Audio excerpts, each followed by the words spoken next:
Hace 7 años, poco antes del estreno de Mission Impossible Fallout, la sexta entrega de la saga, le pregunté a Christopher McQuarrie, el director de las últimas 4 películas de la franquicia, que qué película le gustaría hacer si tuviera libertad creativa absoluta y el presupuesto que él deseara para dicho proyecto. La respuesta de Christopher McQuarrie: la libertad absoluta, ya sea creativa o económica, también es una limitación. Lo que yo interpreté de su respuesta: tener demasiado control sobre tu proyecto limita tu habilidad para saber qué tipo de decisiones pueden sumar a tu película y no restar. Y tengo la sensación de que Christopher McQuarrie se traiciona a sí mismo a la hora de realizar Mission Impossible Sentencia Final, que es la película de la que vamos a hablar hoy. Muy buenas a todos cinéfilos y bienvenidos un día más a mi canal. Hoy les voy a contar mi opinión con spoilers de Misión Imposible Sentencia Final, la última entrega de la saga protagonizada por Tom Cruise. La película está haciendo mucho dinero en taquilla, así que no me sorprendería que hubiera una novena entrega de aquí a un par de años, pero se supone que esto es la conclusión, el cierre definitivo del viaje de Ethan Hunt en esta franquicia. Yo soy fanático de esta saga, aquí tienen el pack en Blu-ray con las 6 primeras entregas.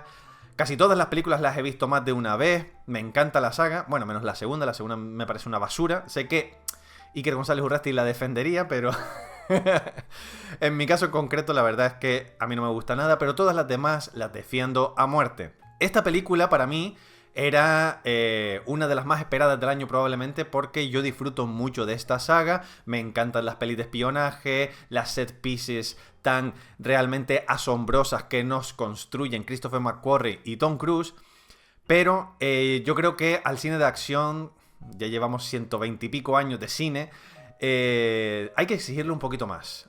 No solo la pericia por la pericia, que la forma se acabe comiendo al fondo. Creo que tienen que haber elementos que se equilibren a lo largo de la historia y que no solo vayamos a la película a ver cómo Tom Cruise se juega su vida. Tiene que haber algo más de chicha que nosotros valoremos y que disfrutemos a lo largo de la historia, más allá de esas secuencias espectaculares. Y en este vídeo les voy a contar por qué esta película me resulta no solo decepcionante, sino una de las peores de la saga. Tengo bastante claro el porqué, se lo voy a ir enumerando, intentaré no extenderme demasiado,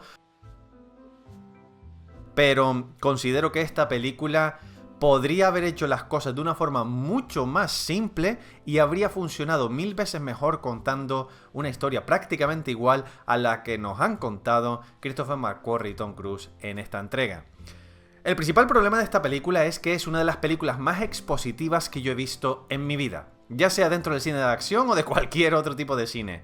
Es una película que está constantemente recordándote las anteriores películas por si acaso no las has visto o no las tienes frescas, así que está haciendo una labor constante de hablar al espectador de forma directa, incluso cuando los personajes saben perfectamente cuál es la misión, qué tienen que robar, dónde se tienen que meter. Lo vuelven a repetir una y otra vez porque no quieren que el espectador se pierda. Y eso se debe a una historia innecesariamente enrevesada en la que Ethan tiene que robar diferentes artefactos en diferentes partes del planeta, unirlos entre sí para intentar matar, vamos a decir, o eliminar a la entidad, la inteligencia artificial de la que ya hablaron en la anterior entrega y que aquí tiene un papel más protagónico, vamos a decir. Es el villano, aunque no tenga cara. Y precisamente por eso creo que, como se suele decir en inglés, literalmente se han arrinconado a sí mismos y entonces han tenido que buscar tramas secundarias y explicaciones innecesarias para poder avanzar la trama y sacarse a sí mismos de sus problemas. Literalmente la película está en todo momento disparándose en el pie y luego está intentando curarse por el camino, pero no le da tiempo porque se ha hecho demasiado daño a sí misma. Y creo que llegué a un punto en el que yo estaba fuera de la película debido a esas sobreexplicaciones. Se le tacha a Nolan de sobreexplicativo en según qué película, sobre todo en Origen. Recuerdo perfectamente la escena en la que Tom Hardy está hablando con DiCaprio, Joseph Gordon-Levitt y compañía sobre qué es lo que ocurre en el limbo si siguen bajando niveles de sueño. Thank you. So, now we're trapped in Fisher's mind battling his own private army, and if we get killed, We'll be lost in limbo till our brains turn to scrambled egg. Y es verdad que es una explicación súper obvia y que claramente está ahí solo para que el espectador entienda lo que está pasando, pero es una trama lo suficientemente compleja y algo que nunca habíamos visto en el cine, lo del tema de un sueño dentro de un sueño dentro de un sueño, que tiene sentido porque lo hace una vez en una escena durante 5 segundos y ya el espectador sabe a lo que atenerse, no lo vuelve a repetir. En esta película te habla de diferentes conceptos, de diferentes objetos que tienen que recuperar, robar o lo que sea, como 7 u 8 veces a lo largo de las 2 horas 45 que dura esta película. Y me resulta agotador y honestamente siento que me están tomando por tonto. Y yo creo que hay momentos en los que esta película no sabe exactamente para dónde tirar y hace literalmente 24 horas he visto una entrevista que le ha hecho Josh Horowitz en Happy, Sad, Confused, que es un podcast muy chulo sobre cine, a Christopher McQuarrie. Y Christopher McQuarrie literalmente dijo que hay escenas que literalmente añadieron no solo 2 meses antes, como una de Hayley Atwell al principio de la película, que no estaba, sino también que 2 días antes de que la película oficialmente se cerrara, que ya hubiera pasado la postproducción, corrección de color, etc., añadieron la secuencia. Recuerden, les voy a contar algunos detalles de la trama, así que si no han visto la película, vuelvan a este vídeo más tarde. La escena en la que Ethan se mete en una máquina donde literalmente escucha a la inteligencia artificial y donde la inteligencia artificial le suelta una bomba expositiva a Ethan Hunt y al espectador, se rodó literalmente 2 días antes de que la película estuviera terminada, porque sentían que sin esa escena el espectador se iba a perder. Y es que escenas como esas, hay tantos personajes explicándote todo el rato cosas, que llega un momento en el que te aburres en una película de Misión Imposible, no por el hecho de que falte acción, que sí que es verdad que esta película tiene quizás un poquito menos de acción que las anteriores, sino porque lo que cuenta es redundante y no es interesante. Entonces, he llegado a un punto en el que cuando he llegado a lo verdaderamente jugoso de la película, la parte más espectacular, he llegado tan exhausto que me ha dado un poco igual. A ver, no le voy a engañar, la parte de la avioneta es absolutamente increíble. Yo lo vi en una pantalla bastante grande, una de las más grandes de aquí de Santiago de Compostela, y honestamente en algunos momentos casi se me desencaja la mandíbula viendo las locuras que nos había regalado Tom Cruise fuera de esa avioneta.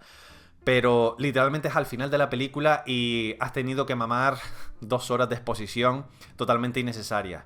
Pero ese es solo uno de los puntos negativos que veo de la película. Obviamente también hablaré de puntos positivos, pero siento en muchos momentos que la película quiere abarcar un reparto tan amplio, y es otra de las cosas que comenta el propio Christopher McQuarrie en la entrevista que les comenté antes, y es que primero fichan a los actores que quieren tener en la película y luego escriben el guión en torno a ellos, crean los personajes específicamente para ellos. Y claro, ficharon a tanta gente, no solo que ya salía en la saga desde hace 20 años, como Simon Pegg, Ving Rhames y compañía, sino a mucha gente nueva, como puede ser, yo que sé, Hannah Waddingham, Angela Bassett en un papel un poquito más amplio que el que vimos en Fallout. Llega un momento en el que todos tienen muchas líneas de diálogos porque Christopher McQuarrie es tan generoso con todos ellos que quieren que aporten algo a la trama, que al final todos ellos se solapan entre sí y repiten las mismas cosas que podría haber dicho un solo personaje. Entiendo que Christopher McQuarrie quiere ser generoso con ellos, pero también quiere establecer diferentes líneas de acción para que vayan confluyendo de alguna forma y con esos montajes paralelos haya un increscendo, ¿no? Una urgencia dramática en la película. Pero es que no funciona, porque hay muchas tramas secundarias que no nos importan, hay personajes que no aportan nada. Y lo que les comentaba de que la película está sobreescrita. Está sobreescrita en el sentido de que los personajes no hablan diferente entre sí. Los personajes casi todos, si se paran a escucharles, hablan de forma articulada, se comunican de forma maravillosa, tienen una habilidad a la hora de verbalizar sus pensamientos que por momentos resulta... o sea, a mí personalmente me genera rechazo porque todos hablan igual y no sientes que haya diferentes texturas, diferentes colores en su interpretación. Todos son sobrios, con una forma de alto nivel a nivel de vocabulario y... llega un momento en el que dices tú, ¿estoy viendo a personajes o estoy viendo a Christopher McQuarrie literalmente moviéndole las boquitas a los personajes, metiéndole las manos por detrás como si fuera un teleñeco. Así es como lo he sentido yo en esta película. Como igual que no me pasó en las anteriores, en esta lo he sentido así. Y les recuerdo que soy fanático de la saga y que iba con toda la receptividad del mundo. Pero cuando a mí me saltan las alarmitas en la cabeza, no puedo evitarlas y tengo que pensar sobre ellas. Una de las cosas que más repite Christopher McQuarrie a lo largo de su carrera, en diferentes entrevistas, es que la acción siempre tiene que servir un propósito. Que la acción no tiene sentido sin emoción. La acción siempre tiene que estar desarrollando el personaje o empujando la trama hacia adelante y el propio viaje de dicho personaje que se encuentra en esa secuencia. Y creo que eso sí que ocurre en anteriores entregas de la saga, como puede ser Nación Secreta o Fallout. Pero en esta película no ocurre. La escena en la que Tom Cruise está haciendo una especie de prueba de esfuerzo con una mascarilla y de repente es atacado con un tío que tiene un cuchillo, que supuestamente son los esbirros de la inteligencia artificial, que son como fanáticos religiosos, no aporta absolutamente nada en ese momento de la trama, no está avanzando el personaje de Tom Cruise y en ningún momento nos está dando ninguna información nueva que aporte algo de riqueza narrativa a la historia.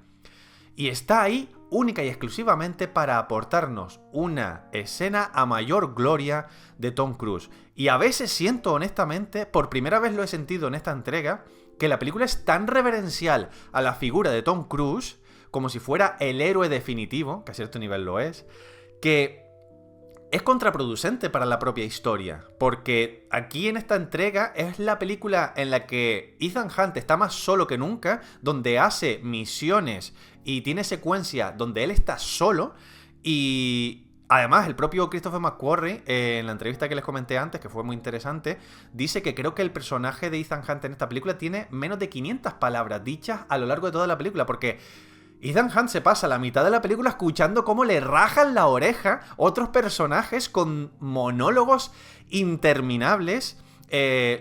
¿Saben lo que dicen siempre al principio de la película cuando le cuentan la misión, su misión, si desea aceptarla y tal?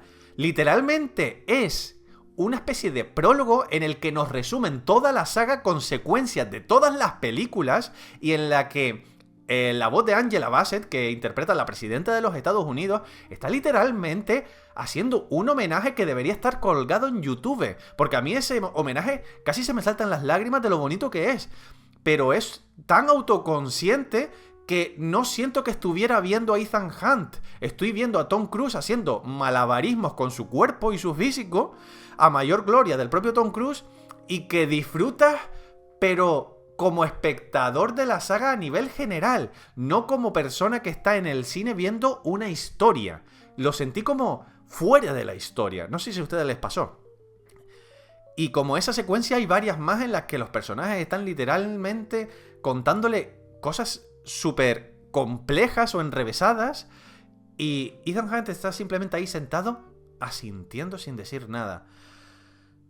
Se hace cuesta arriba, honestamente. Creo que es una película que me va a costar mucho revisionar, porque tener que superar esa barrera de la primera hora de exposición sin parar es verdaderamente complicado, ¿eh?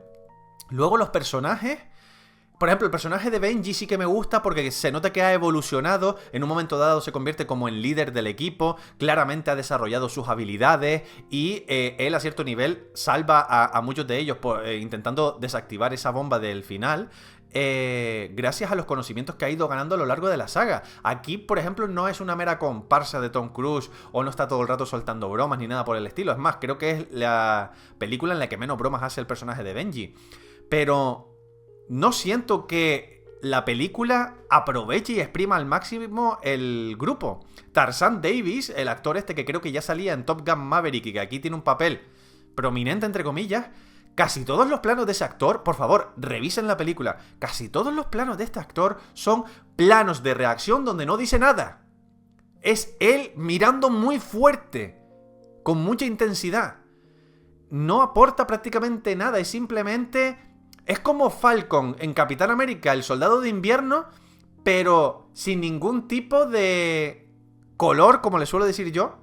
en su interpretación. No hay nada a lo que agarrarte. ¿Qué aporta el personaje más allá de ser un apoyo? No tiene un conflicto personal. Y luego lo que hacen con el personaje de Shea Wiggum, repito, spoilers de la película, no tiene puto sentido. O sea, la película está tan obsesionada con conectar con las otras películas que si la pata de conejo de la tercera entrega de Misión Imposible 3, de luego todo lo relacionado con la primera entrega con Jim Phelps, el personaje de John Boyd, se sacan de la manga y luego no lo rescatan en ningún momento, que Shea Wiggum es hijo de Jim Phelps.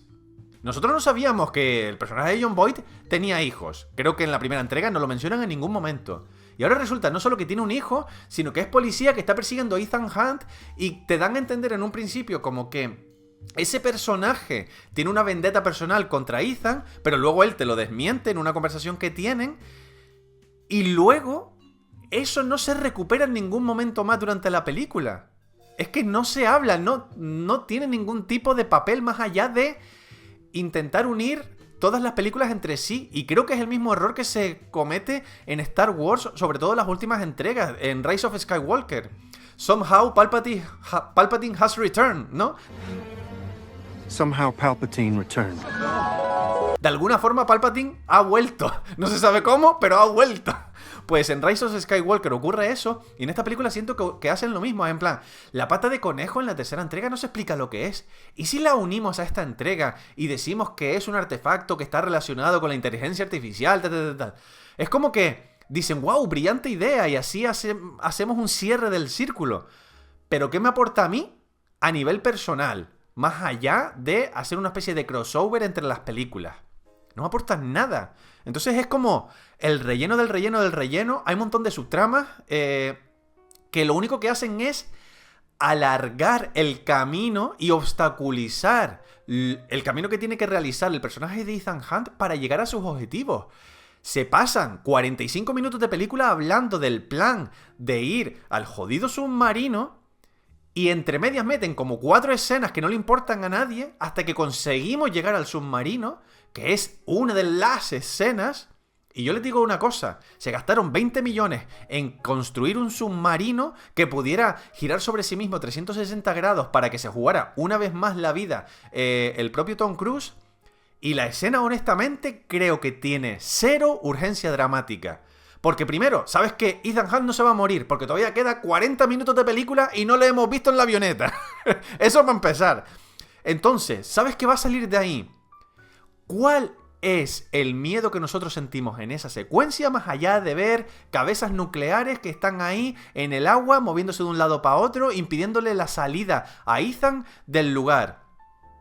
Ethan entra, se sorprende mucho de las cabezas nucleares o bombas atómicas, llámalo como quiera, torpedos, va al lugar en el que se encuentra el artefacto que tienes que conseguir, pero no hay urgencia dramática porque en ningún momento, cuando tiene que coger el artefacto, está jugándose la vida. La vida se la juega cuando intenta salir, que la puerta queda obstaculizada.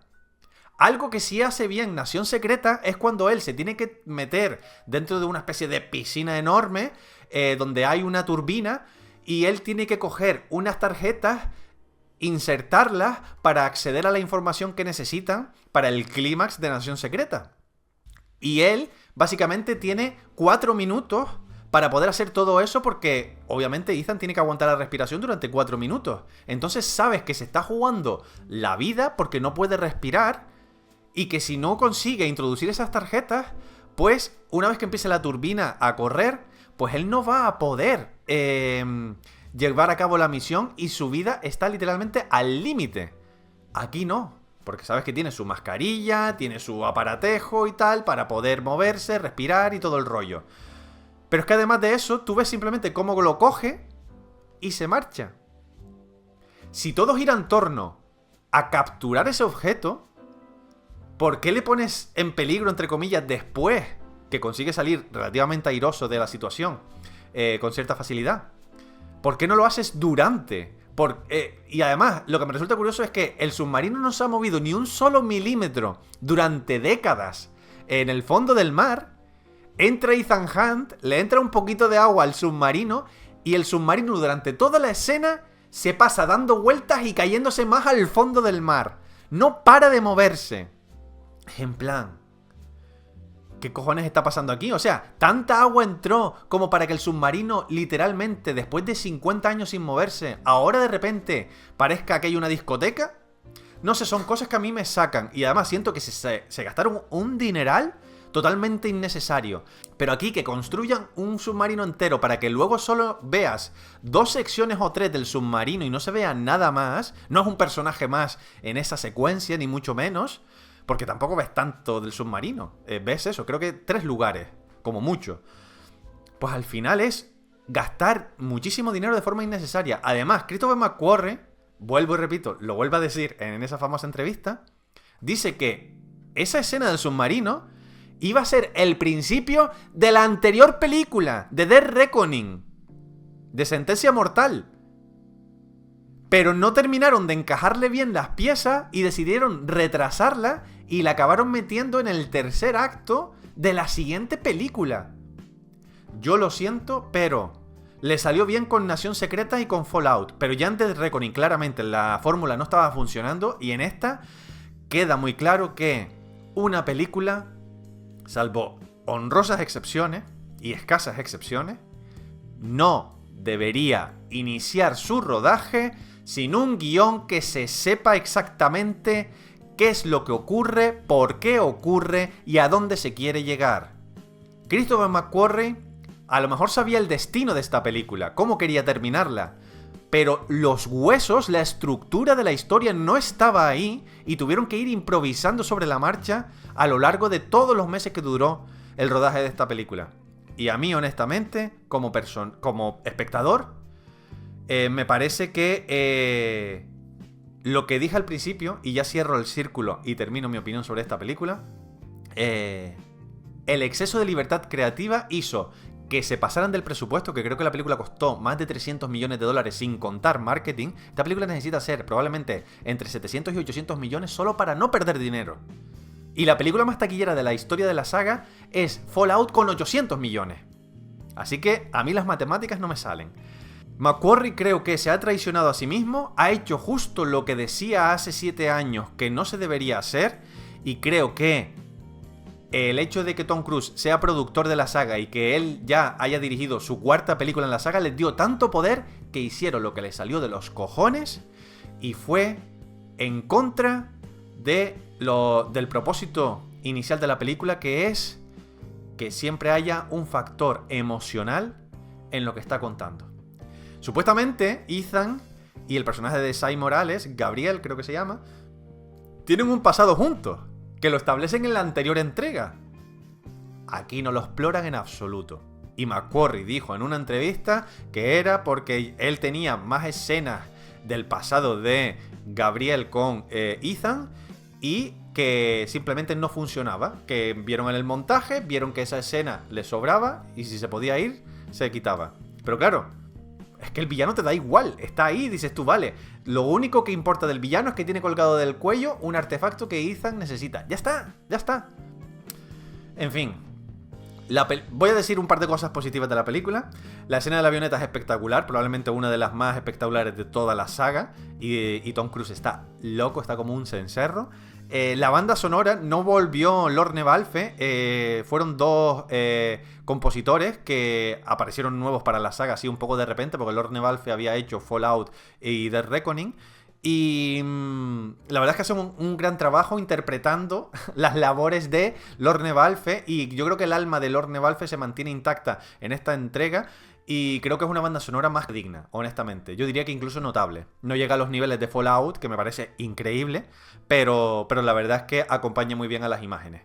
Me gusta a cierto nivel el personaje de Angela Bassett como presidenta por el conflicto moral que tiene, las decisiones que tiene que tomar, el tema de su hijo, aunque realmente tampoco lo exploran demasiado. Lo del hijo está ahí como pululando por el aire, pero te lo mencionan y poco más, y luego ves cómo se acerca a él cuando ya el mundo se ha salvado y ya está. Pero por lo menos ella aporta un poco de empaque emocional y conflicto moral, eso está guay. Me gusta mucho el personaje de William Dunlow, que lo recuperan de la primera entrega, y ahí sí que hacen algo orgánico.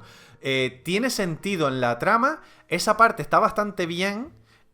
aunque es una excusa más para alargar la trama y que tengan algo que hacer esos personajes, no hay nada que me dé más coraje en una película de acción que tenemos que inventarnos algo para que los personajes que no son el prota tengan algo que hacer mientras el prota está haciendo otra cosa, para que tengamos dos líneas de acción que ocurren al mismo tiempo y que en algún momento tienen que cruzarse. Pero cuando la trama esa no es lo suficientemente potente, pues al final, todo el rato que estás en la trama que no te gusta, estás pensando en la siguiente, en plan, ¿pero cuándo vuelves a Ethan? ¿Cuándo vuelves? Y eso no es bueno, eso no es buena señal nunca. Pero la trama de William Downlow con su pareja, el hecho de que lleve 30 años ahí en el Ártico, donde cojones estén, me gustó. El actor creo que aporta mucha fuerza a nivel interpretativo. Y en la primera salía poquísimo, creo que tenía 4 frases, se pasa casi toda la película vomitando, ve el cuchillo famoso que se le cae a Jean Reno y ya está. Pero en esta película saben darle una vuelta al personaje y de repente se convierte probablemente en uno de los mejores personajes de la película. Porque hay cosas que sí que están bien hechas en esta película. Siento el rollo que les acabo de soltar. Para aquellos que son fans de la saga y que saben que a mí me gusta la saga, a lo mejor se metieron en el vídeo por curiosidad, en plan, a ver qué le ha parecido a Nao, que él es súper fan de la saga. Yo no quiero hacer sangre de forma innecesaria, pero yo necesitaba soltar todo esto. A lo mejor no están de acuerdo, me parece genial. Yo tengo muy claro por qué esta película no ha funcionado y defiendo mis argumentos a muerte porque han pasado 4 o 5 días desde que la vi. He marinado y he pensado en esta película. Incluso tomé alguna que otra nota. Aunque la verdad es que el 80% de este vídeo ha sido improvisado. Pero estas son mis consideraciones sobre esta entrega de la saga. Creo que es la segunda peor después de Misión Imposible 2.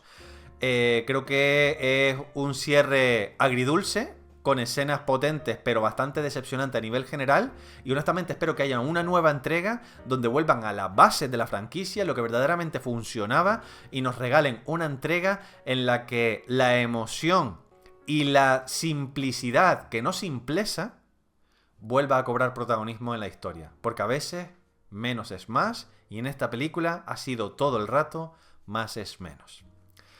¿Qué les ha parecido a ustedes la película? Cuéntenme en los comentarios, debatamos sobre ello. Como es un vídeo que ya se ha publicado muchos días más tarde del estreno de la película, pues pueden hablar con total libertad en los comentarios y cuéntenme si están de acuerdo con lo que yo digo o no, si algunos de mis puntos tienen sentido o si directamente estoy como unas maracas y todo lo que estoy diciendo no tiene ni pies ni cabeza. Cuéntenme en los comentarios, yo encantado de leerles, que está muy bien que estén en contra de mí a nivel argumentativo. Pero por favor, no me insulten. Desde el respeto, díganme, no compro nada de lo que dice. Y yo estaré encantado de debatirlo con ustedes.